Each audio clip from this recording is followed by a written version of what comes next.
আসসালামু আলাইকুম সম্মানিত ভিউয়ার্স, আপনারা যারা গরু ছাগল পালন করেন অথবা খামার শুরু করছেন ভাবতেছেন, তো আজকের ভিডিওটি আপনাদের জন্য। এই যে দেখুন, এটা হচ্ছে ইন্দোনেশিয়ান স্মার্ট নেপিয়ার ঘাস। আপনারা যারা গরু ছাগল পালন করেন অবশ্যই ঘাসের প্রয়োজন। তো একটা খামার পরিচালনা করতে হলে ঘাসের কোনো বিকল্প নেই। আপনি দানাদার যতই খাওয়ান, পাশাপাশি আপনার ঘাস দিতেই হবে। তো আপনি যদি অল্প জমিতে অধিক পরিমাণ ঘাস উৎপাদন করতে চান, আমি মনে করি এই ঘাসটা আপনার খুবই প্রয়োজন। এটা হচ্ছে ইন্দোনেশিয়ান স্মার্ট নেপিয়ার ঘাস।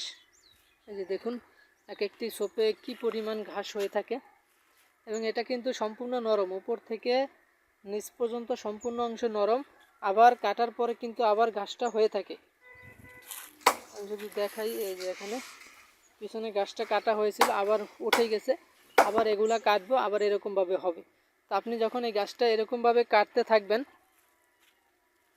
তখন আবার পিছন দিক থেকে কিন্তু আবার আপনার ঘাসটা রেডি হয়ে যাবে। তো এই ঘাসটা নরম হওয়ার কারণে আপনি আপনার গরু এবং ছাগলকে খাওয়াতে পারেন। এই যে দেখুন,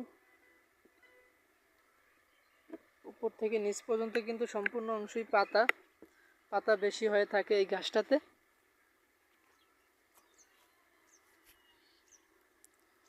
এরকম ঘাস যদি আপনি চাষ করতে চান, অবশ্যই আমাদের স্ক্রিনে দেওয়া নাম্বারে যোগাযোগ করলে আপনারা আমাদের কাছ থেকে এই ঘাসের কাটিংগুলো সংগ্রহ করতে পারবেন। সকলে ভালো থাকবেন, সুস্থ থাকবেন। আল্লাহ হাফেজ।